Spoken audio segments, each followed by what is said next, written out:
ახლა შემდეგი კერძი არის ნაპოლეონ მწვადი.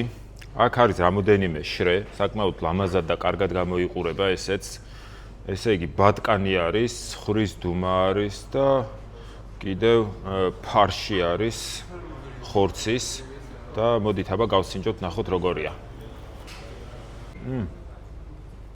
აქ მოყვება შოთის პური, თავისი სალათებით და ამ შოთის პურზეც ნიორი არის წვანე წასმული.